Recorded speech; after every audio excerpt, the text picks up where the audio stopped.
1979. El Perú se aprestaba a recordar el centenario de la Guerra del Pacífico que enfrentó a Perú, Bolivia y Chile.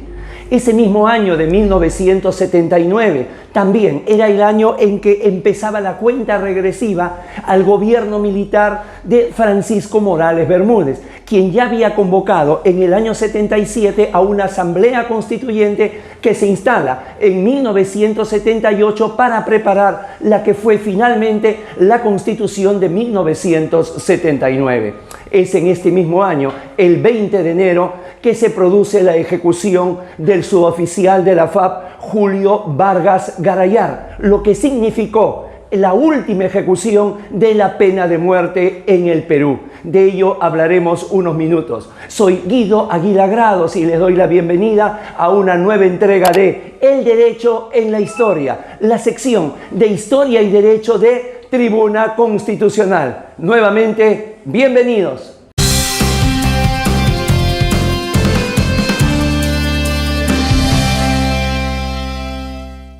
A pesar de que la pena de muerte en el Perú fue abolida por la Constitución de 1856, se retomó en la Carta de 1933, y aunque suspendida en parte por la dictadura militar que gobernó el país entre 1968 y 1980, sirvió de base para la última aplicación de la pena de muerte en el Perú. Julio Alfonso Vargas Garayar era un joven de 29 años que fue condenado a muerte por supuestamente cometer el delito de traición a la patria. El artículo 54 de la entonces vigente Constitución de 1933 rezaba así: la pena de muerte se impondrá por delito de traición a la patria y homicidio calificado, y por todos aquellos que señale la ley. En un gobierno militar de facto en la América Latina del último cuarto del siglo XX, la información no era ni clara ni abundante. De acuerdo con los periódicos de la época, Julio Vargas fue un espía peruano que brindó información confidencial a Chile sobre la base militar de La Joya en Arequipa. Asimismo, se estimó que había recibido una fuerte suma de dinero por sus servicios. Los informes señalan que en 1978 el petrolero Beagle de Chile llegó a Talara por combustible. A bordo se encontraban el capitán Sergio Jarpa y el teniente Alfredo Andoácegui, quienes empezaron a tomar fotos a los aviones que el Perú había comprado a la Unión Soviética. Trascendió que esto fue iniciativa de la embajada chilena, en donde aquel entonces trabajaba Julio Vargas Garayar.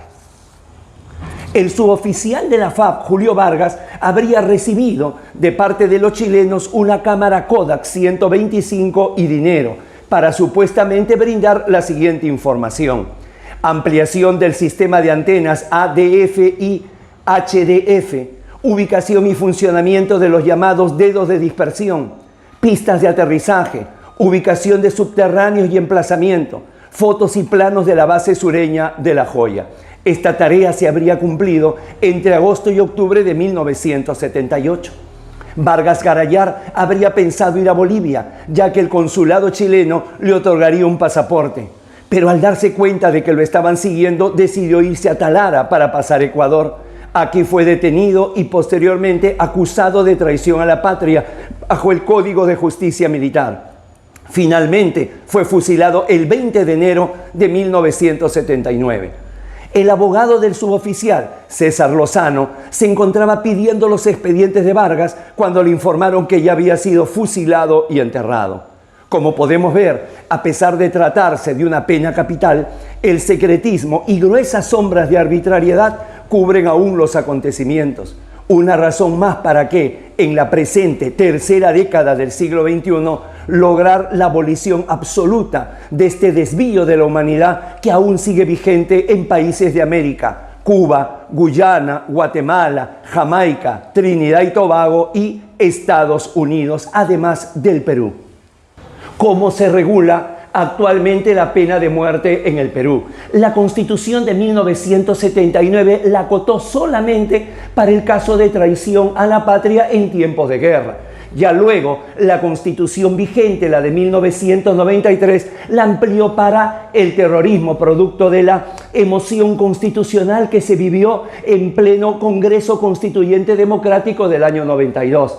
Sin embargo, esta ampliación era inconvencional, es inconvencional, porque si bien es cierto, la Convención Americana de Derechos Humanos no proscribe la pena de muerte, exige dos cosas. La primera, que sea razonable, y en segundo lugar, que no sea luego de que el Perú ha ratificado o los países hayan ratificado la Convención. Actualmente se mantiene el texto del artículo 140 de la Constitución peruana, que señala que se aplicará la pena de muerte en los casos de traición a la patria en tiempos de guerra y terrorismo. Sin embargo, por la inconvencionalidad señalada, es absolutamente inaplicable en este extremo.